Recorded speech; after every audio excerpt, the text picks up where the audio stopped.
욥기 24장 1.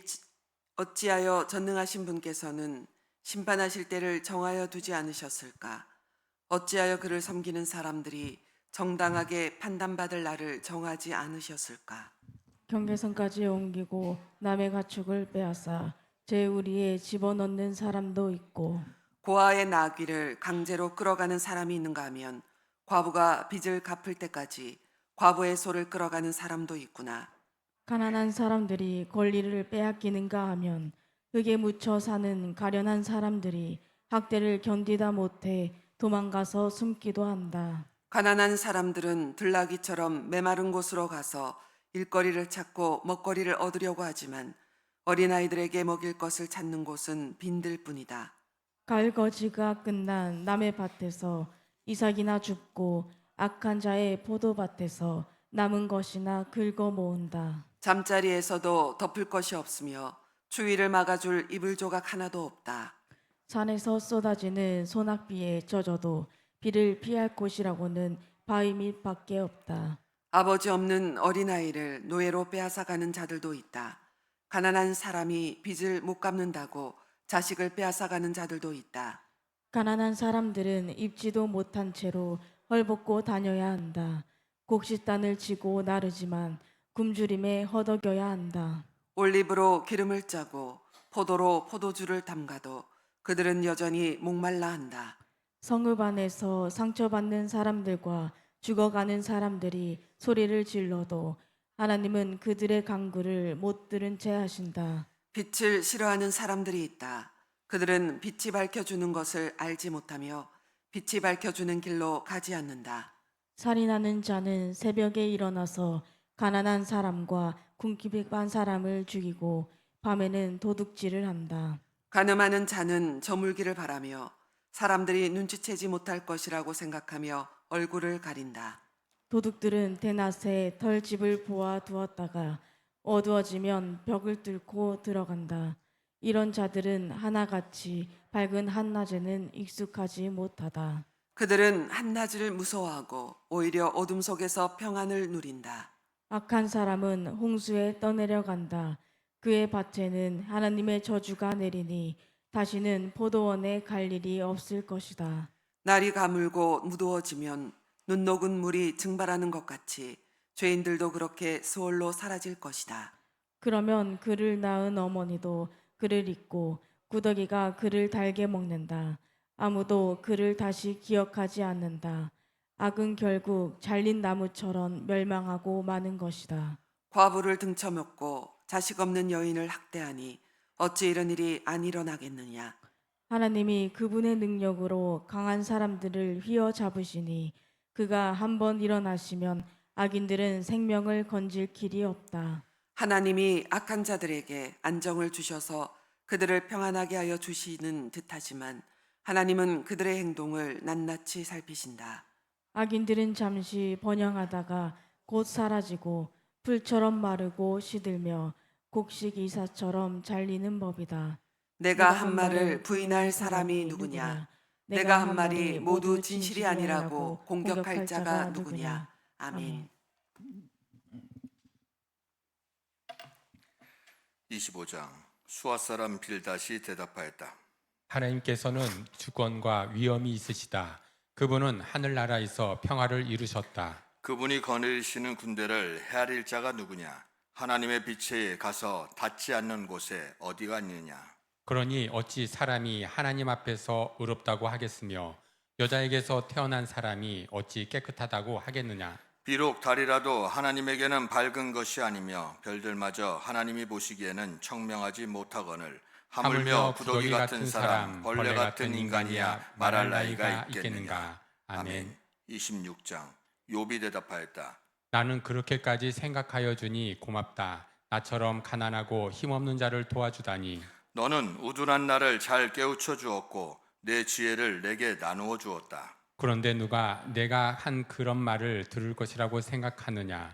너는 누구에게 영감을 받아서 그런 말을 하는 거냐? 죽은 자들이 떤다. 깊은 물 밑에서 사는 자들이 두려워한다. 수월도 하나님께는 환하게 보이고 멸망의 구덩이도 그분의 눈에는 환하게 보인다. 하나님이 북쪽 하늘을 허공에 펼쳐 놓으시고 이 땅덩이를 빈 곳에 매달아 놓으셨다. 구름 속에 물을 채우시고 물이 구름 밑으로 터져 나오지 못하게 막고 계시는 분이 바로 하나님이시다.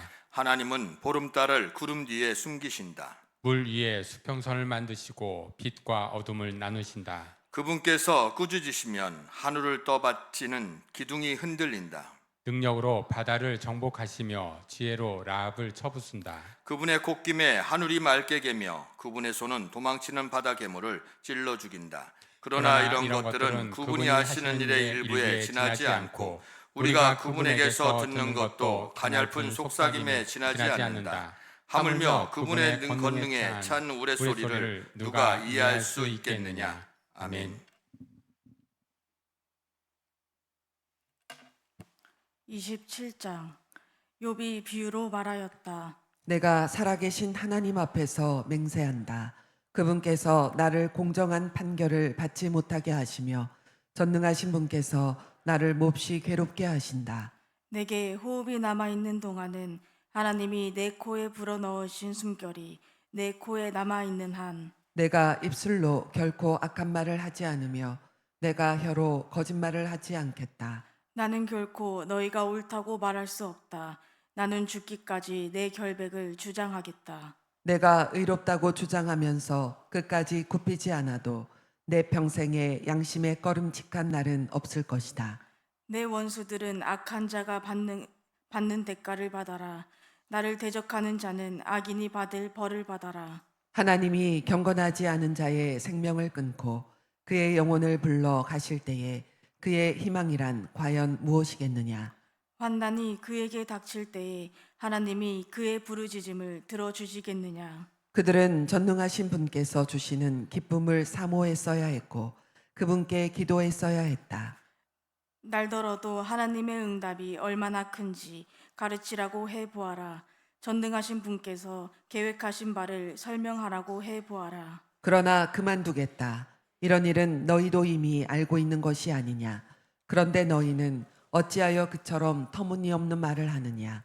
하나님이 악한 자에게 주시는 벌이 무엇인지, 전능하신 분께서 폭력을 행하는 자에게 주시는 벌이 무엇인지 아느냐. 비록 자손이 많다 해도 모두 전쟁에서 죽고 말 것이다.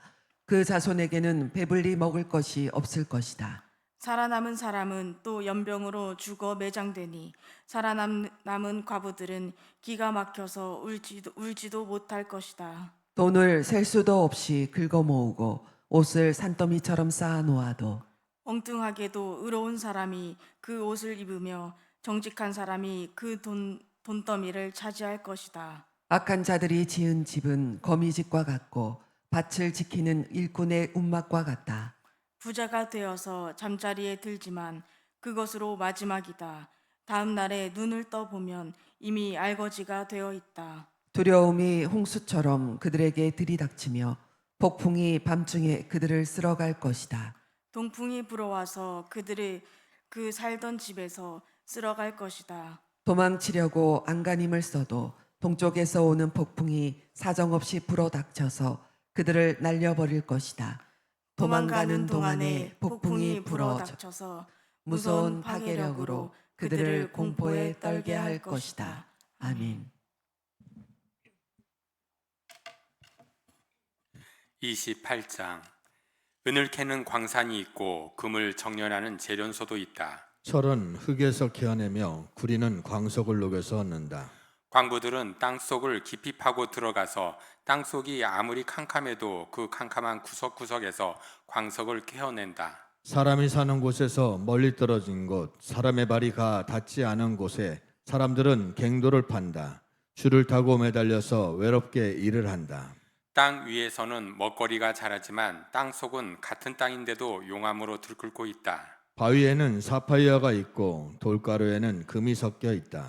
솔개도 거기에 이르는 길을 알지 못하고 매 날카로운 눈도 그 길을 찾지 못한다. 겁없는 맹수도 거기에 발을 들여놓는 일이 없고 무서운 사자도 그곳을 밟아본 적이 없다. 사람은 굳은 바위를 깨고 산을 그 밑 뿌리까지 파들어 간다. 바위에 굴을 뚫어서 각종 신기한 보물을 찾아낸다. 강의 근원을 찾아내고 땅에 감추어진 온갖 보화를 들추어낸다. 그러나 지혜는 어디에서 얻으며 슬기가 있는 곳은 어디인가? 지혜는 사람에게서 발견되는 것이 아니다. 사람은 어느 누구도 지혜의 참 가치를 알지 못한다. 깊은 바다도 나는 지혜를 감춰 놓지 않았다 하고 말한다. 넓은 바다도 나는 지혜를 감춰 놓지 않았다 하고 말한다. 지혜는 금을 주고 살 수 없고 은으로도 그 값을 치를 수 없다. 지혜는 오빌의 금이나 값진 루비나 사파이어로도 그 값을 치를 수 없다. 지혜는 금보다 값진 것, 금잔이나 값진 유리잔보다 더 값진 것이다. 지혜의 값은 산호보다 수정보다 비싸다. 지혜를 얻는 것은 진주를 가진 것보다 값지다. 에디오피아의 토파주로도 지혜와 비교할 수 없고 정금으로도 지혜의 값을 치를 수 없다. 그렇다면 지혜는 어디에서 오며 슬기가 있는 곳은 어디인가? 모든 생물의 눈에 숨겨져 있고 공중의 새에게도 감추어져 있다. 멸망의 구덩이와 죽음도 지혜를 두고 이르기를 지혜라는 것이 있다는 말은 다만 소문으로만 들었을 뿐이다 하고 말한다. 그러나 하나님은 지혜가 있는 곳에 이르는 길을 아신다. 그분만이 지혜가 있는 곳을 아신다. 오직 그분만이 땅끝까지 살피실 수 있으며 하늘 아래에 있는 모든 것을 보실 수 있다. 그분께서 저울로 바람의 강약을 달아보시던 그때에, 물의 분량을 달아보시던 그때에, 비가 내리는 규칙을 세우시던 그때에, 천둥 번개가 치는 길을 정하시던 그때에, 바로 그때에 그분께서 지혜를 보시고 지혜를 칭찬하시고 지혜를 튼튼하게 세우시고 지혜를 시험해 보셨다. 그런 다음에 하나님은 사람에게 말씀하셨다. 주님을 경외하는 것이 지혜요 악을 멀리하는 것이 슬기다. 아멘. 29장 욥이 다시 비유를 써서 말을 하였다. 지나간 세월로 되돌아갈 수만 있으면 하나님이 보호해 주시던 그 지나간 날로 되돌아갈 수 있으면 좋으련만. 그때에는 하나님이 그 등불로 내 머리 위를 비추어 주셨고 빛으로 인도해 주시는 대로 내가 어둠 속을 활보하지 않았던가. 내가 그처럼 잘 살던 그 시절로 다시 돌아가서 살 수 있으면 좋으련만. 내 집에서 하나님과 친밀하게 사귀던 그 시절로 되돌아갈 수 있으면 좋으련만. 그때에는 전능하신 분께서 나와 함께 계시고 내 자녀들도 나와 함께 있었건만. 젖소와 양들이 젖을 많이 내어서 내 발이 젖으로 흠뻑 젖었건만. 돌짝밭에서 자란 올리브 나무에서는 올리브 기름이 강물처럼 흘러나왔건만. 그때에는 내가 성문 회관에 나가거나 광장에 자리를 잡고 앉으면 젊은이들은 나를 보고 비켜서고 노인들은 일어나서 내게 인사하였건만. 원로들도 하던 말을 멈추고 손으로 입을 가렸으며 귀족들도 혀가 입 천장에 달라붙기나 한 것처럼 말소리를 죽였건만. 내 소문을 들은 사람들은 내가 한 일을 칭찬하고 나를 직접 본 사람들은 내가 한 일을 기꺼이 자랑하고 다녔다. 내게 도움을 청한 가난한 사람들을 내가 어떻게 구해 주었는지, 의지할 데가 없는 고아를 내가 어떻게 잘 보살펴 주었는지를 자랑하고 다녔다. 비참하게 죽어가는 사람들도 내가 베푼 자선을 기억하고 나를 축복해 주었다. 과부들의 마음도 즐겁게 해 주었다. 나는 늘 정의를 실천하고 매사를 공평하게 처리하였다. 나는 앞을 못 보는 이에게는 눈이 되어 주고 발을 저는 이에게는 발이 되어 주었다. 궁핍한 사람들에게는 아버지가 되어주고 알지도 못하는 사람들의 하소연도 살펴보고서 처리해 주었다. 악을 행하는 자들의 턱뼈를 으스러뜨리고 그들에게 희생당하는 사람들을 빼내어 주었다. 그래서 나는 죽을 때까지 이렇게 건장하게 살 것이다. 소털처럼 많은 나날 불사조처럼 오래 살 것이다. 나는 뿌리가 물가로 뻗은 나무와 같고 이슬을 머금은 나무와 같다. 사람마다 늘 나를 칭찬하고 내 정력은 쇠하지 않을 것이다 하고 생각하였건만. 사람들은 기대를 가지고 내 말을 듣고 내 의견을 들으려고 잠잠히 기다렸다. 내가 말을 마치면 다시 뒷말이 없고 내 말은 그들 위에 이슬처럼 젖어들었다. 사람들은 내 말을 기다리기를 단비를 기다리듯 하고 농부가 봄비를 기뻐하듯이 내 말을 받아들였다. 내가 미소를 지으면 그들은 새로운 확신을 얻고 내가 웃는 얼굴을 하면 그들은 새로운 용기를 얻었다. 나는 마치 군대를 거느린 왕처럼 슬퍼하는 사람을 위로해주는 사람처럼 사람들을 돌보고 그들이 갈 길을 정해주곤 하였건만. 아멘. 30장. 그런데 이제는 나보다 어린 것들까지 나를 조롱하는구나. 내 양떼를 지키는 개들, 죽에도 끼지 못하는 쓸모가 없는 자들의 자식들까지 나를 조롱한다. 젊어서 손에 힘이 있을 듯하지만 기력이 쇠하여서 쓸모가 없는 자들이다. 그들은 가난과 굶주림에 허덕여서 몰골이 흉하며 메마른 땅과 황무지에서 풀뿌리나 씹으며 덤불 속에서 자란 쓴나물을 캐어 먹으며 뱃살이 뿌리로 끼니를 삼는 자들이다. 그들은 사람 축에 끼지 못하여 동네에서 쫓겨나고 사람들이 마치 도둑을 쫓듯이 그들에게 도둑이야 하고 소리를 질러 쫓아버리곤 하였다. 그들은 급류에 패여 벼랑진 골짜기에서 지내고 땅굴이나 동굴에서 살고 짐승처럼 덤불 속에서 움츠리고 있거나 가시나무 밑에 몰려서 웅크리고 있으니 그들은 어리석은 자의 자식들로서 이름도 없는 자의 자식들로서 회초리를 맞고 제 고장에서 쫓겨난 자들이다. 그런데 그런 자들이 이제는 돌아와서 나를 비웃는다. 내가 그들의 말거리가 되어버렸다. 그들은 나를 꺼려 멀리하며 마주치기라도 하면 서슴지 않고 침을 뱉는다. 하나님이 내 활시위를 풀어버리시고 나를 이렇게 무기력하게 하시니 그들이 곱비 풀린 말처럼 내 앞에서 날뛴다. 이 천한 무리들이 내 오른쪽에서 나와 겨루려고 들고 일어나며 나를 잡으려고 내가 걷는 길에 덫을 놓고 나를 파멸시키려고 포위망을 좁히고 있다. 그들은 내가 도망가는 길마저 막아버렸다. 그들이 나를 파멸시키려고 하는데도 그들을 막을 사람이 아무도 없다. 그들이 성벽을 뚫고 그 뚫린 틈으로 물밀듯 들어와서 성남 파도처럼 내게 달려드니 나는 두려워서 벌벌 떨고 내 위엄은 간 곳 없이 사라지고 구원의 희망은 뜬구름이 사라지듯 없어졌다. 나는 이제 기력이 쇠하여서 죽을 지경에 이르렀다. 지금까지 나는 괴로운 나날들에 사로잡혀서 편하게 쉬지 못하였다. 밤에는 뼈가 쑤시고 뼈를 깎는 아픔이 그치지 않는다. 하나님이 그 거센 힘으로 내 옷을 거세게 잡아당기셔서 나를 옷깃처럼 휘어 감으신다. 하나님이 나를 진흙 속에 던지시니 내가 진흙이나 쓰레기보다 나을 것이 없다. 주님, 내가 주님께 부르짖어도 주님께서는 내게 응답하지 않으십니다. 내가 주님께 기도해도 주님께서는 들은 채도 않으십니다. 주님께서는 내게 너무 잔인하십니다. 힘이 세신 주님께서 힘이 없는 나를 핍박하십니다. 나를 들어 올려서 바람에 날리게 하시며 태풍에 휩쓸려서 흔적도 없이 사라지게 하십니다. 나는 잘 알고 있습니다. 주님께서는 나를 죽음으로 몰아넣고 계십니다.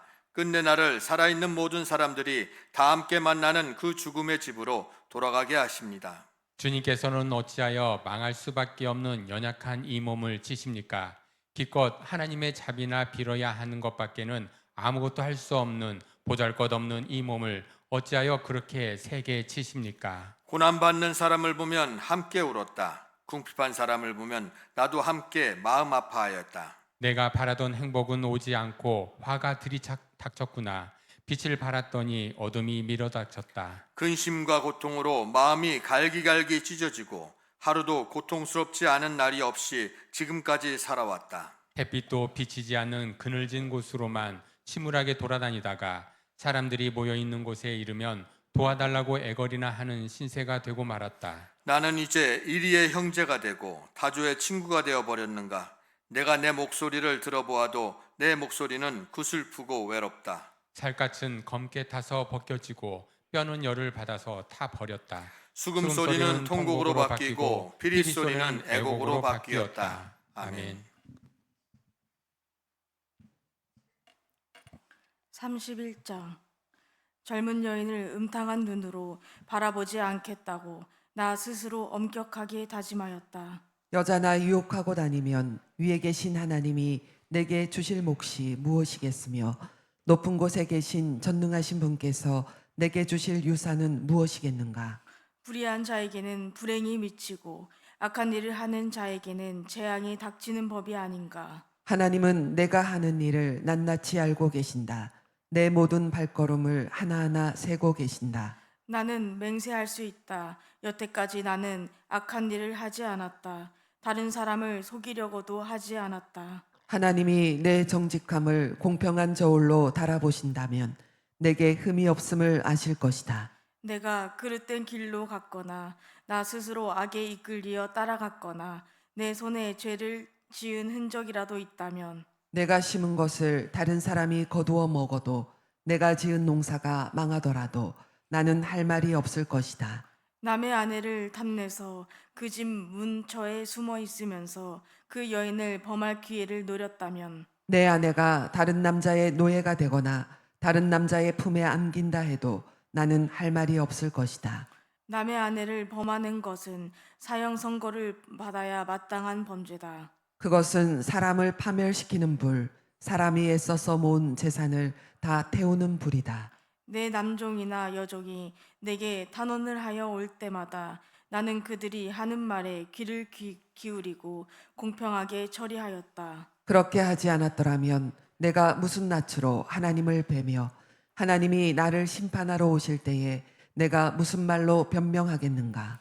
나를 창조하신 바로 그 하나님이 내 종들도 창조하셨다. 가난한 사람들이 도와달라고 할 때에 나는 거절한 일이 없다. 앞길이 막막한 과부를 못 본 채 한 일도 없다. 나는 배부르게 먹으면서 고아를 굶긴 일도 없다. 일찍부터 나는 고아를 내 아이처럼 길렀으며 철이 나서는 줄곧 과부들을 돌보았다. 너무나도 가난하여 옷도 걸치지 못하고 죽어가는 사람이나 덮고 잘 것이 없는 가난한 사람을 볼 때마다 내가 기른 양털을 깎아서 그것으로 옷을 만들어 그들에게 입혔다. 시린 허리를 따뜻하게 해주었더니 그들이 나를 진심으로 축복하곤 하였다. 내가 재판에서 이길 것이라고 생각하고 고아를 속이기라도 하였더라면 내 팔이 부러져도 할 말이 없다. 내 팔이 어깨축지에서 빠져나와도 할 말이 없다. 하나님이 내리시는 심판이 얼마나 무서운지를 잘 알고 있었으므로 나는 차마 그런 파렴치한 짓은 할 수 없었다. 나는 황금을 믿지도 않고 정금을 의지하지도 않았다. 내가 재산이 많다고 하여 자랑하지도 않고 벌어들인 것이 많다고 하여 기뻐하지도 않았다. 해가 찬란한 빛을 낸다고 하여 해를 섬기지도 않고 달이 밝고 아름답다고 하여 달을 섬기지도 않았다. 해와 달을 보고 그 장엄함과 아름다움에 반하여 그것에다가 절을 하는 사람들이 있다. 해와 달을 경배하는 표시로 제 손에 입을 맞추기도 한다. 그러나 나는 그렇게 하지 않았다. 그런 일은 높이 계신 하나님을 부인하는 것이므로 벌로 사형을 받아도 마땅하다. 내 원수가 고통받는 것을 보고 나는 기뻐한 적이 없다. 원수가 재난을 당할 때에도 나는 기뻐하지 않았다. 나는 결코 원수들이 죽기를 바라는 기도를 하여 죄를 범한 적이 없다. 내 집에서 일하는 사람은 모두 내가 언제나 나그네를 기꺼이 영접한다는 것을 잘 알고 있다. 나는 나그네가 길거리에서 잠자도록 내버려 둔 적이 없으며 길손에게 내 집 문을 기꺼이 열어주지 않은 적도 없다. 다른 사람들은 자기 죄를 감추려고 하지만 그러나 나는 내 허물을 아주 감추지 않았다. 사람들이 무슨 말로 나를 헐뜯든지 나는 그것을 전혀 두려워하지 않았다. 남에게서 비웃음을 받을까 하여 입을 다물거나 집안에서만 머무르거나 하지도 않았다. 내가 한 이 변명을 들어줄 사람이 없을까? 맹세코 나는 사실대로만 말하였다. 이제는 전능하신 분께서 말씀하시는 대답을 듣고 싶다. 내 원수가 나를 고발하면서 뭐라고 말하였지? 내가 저지른 죄과를 기록한 소송장이라도 있어서 내가 읽어볼 수만 있다면 나는 그것을 자랑스럽게 어깨에 메고 다니고 그것을 왕관처럼 머리에 얹고 다니겠다. 나는 내가 한 모든 일을 그분께 낱낱이 말씀드리고 나서 그분 앞에 떳떳이 서겠다. 내가 가꾼 땅이 훔친 것이라면 땅 주인에게서 부당하게 빼앗은 것이라면 땅에서 나는 소산을 공짜로 먹으면서 곡식을 기른 농부를 굶겨 죽였다면 내 밭에서 밀 대신 찔레가 나거나 보리 대신 잡초가 돋아나더라도 나는 기꺼이 받겠다. 이것으로 욥의 말이 모두 끝났다. 아멘. 32장. 욥이 끝내 자기가 옳다고 주장하므로 이 세 사람은 욥을 설득하려고 하던 노력을 그만두었다. 욥이 이렇게 자기가 옳다고 주장하면서 모든 잘못을 하나님께 돌림으로 옆에 서서 듣기만 하던 엘리후라는 사람은 듣다 못하여 분을 더 이상 참지 못하고 화를 냈다. 엘리후는 람 족속에 속하는 부스 사람 바라겔의 아들이다. 엘리후는 또 욥의 세 친구에게도 화를 냈다. 그 세 친구는 욥을 정죄하려고만 했지 욥이 하는 말에 변변한 대답을 하지 못하였기 때문이다. 그들 가운데서 엘리후가 가장 젊은 사람이므로 그는 다른 사람들이 말을 끝날 때까지 기다려야만 하였다. 그런데 그 세 사람이 모두 욥에게 대답을 제대로 하지 못하였으므로 그는 화가 났다. 부스 사람 바라겔의 아들 엘리후가 말하였다. 나는 어리고 세 분께서는 이미 연로하십니다. 그래서 나는 어른들께 선뜻 나서서 내 견해를 밝히기를 망설였습니다. 나는 듣기만 하겠다고 생각하였습니다. 오래 사신 분들은 살아오신 것만큼 지혜도 쌓으셨으니까 세 분들께서만 말씀하시도록 하려고 생각하였습니다. 그러나 깨닫고 보니 사람에게 슬기를 주는 것은 사람 안에 있는 영, 곧 전능하신 분의 입김이라는 것을 알았습니다. 사람은 나이가 많아진다고 지혜로워지는 것이 아니며 나이를 많이 먹는다고 시비를 더 잘 가리는 것도 아니라는 것을 알았습니다. 그래서 나도 생각하는 바를 말씀드리고자 합니다. 내가 하는 말을 들어주시기 바랍니다. 세 분이 말씀하시는 동안에 나는 참으며 듣기만 하였습니다. 세 분이 지혜로운 말씀을 찾으시는 동안에 나는 줄곧 기다렸습니다. 나는 세 분이 하시는 말씀을 주의 깊게 들었습니다. 그런데 세 분께서는 어느 한 분도 욥 어른의 말을 반증하거나 어른의 말에 제대로 답변하지 못하였습니다. 그러고서도 어떻게 지혜를 발견했다고 하실 수 있으십니까? 세 분께서 이 일에 실패하셨으니 내가 이제 욥 어른으로 하여금 하나님의 대답을 들으시도록 하겠습니다. 욥 어른이 나에게 직접 말을 걸어온 것이 아니므로 나는 세 분께서 말씀하신 것과는 다른 방식으로 욥 어른께 대답하겠습니다. 욥 어른께서는 들으십시오. 세 분 친구가 놀라서 말을 하지 못합니다. 그분들은 어른께 아무런 대답도 하지 못합니다. 그런데도 내가 그들이 입을 다물 때까지 기다려야 합니까? 이제 그들은 할 말은 또 없으면서 그냥 서 있기만 합니다. 그럴 수 없습니다. 이제는 내가 대답하겠습니다. 내가 생각한 바를 말씀드리겠습니다. 이제는 더 이상 기다릴 수 없고 말을 참을 수도 없습니다. 말할 기회를 얻지 못하면 새술이 가득 담긴 포도주 부대가 터지듯이 내 가슴이 터져버릴 것 같습니다. 참을 수 없습니다. 말을 해야겠습니다. 이 논쟁에서 어느 누구 편을 들 생각은 없습니다. 또 누구에게 듣기 좋은 말로 아첨할 생각도 없습니다. 본래 나는 아첨할 줄도 모르지만 나를 지으신 분이 지체하지 않고 나를 데려가실까 두려워서도 그럴 수는 없습니다. 아멘.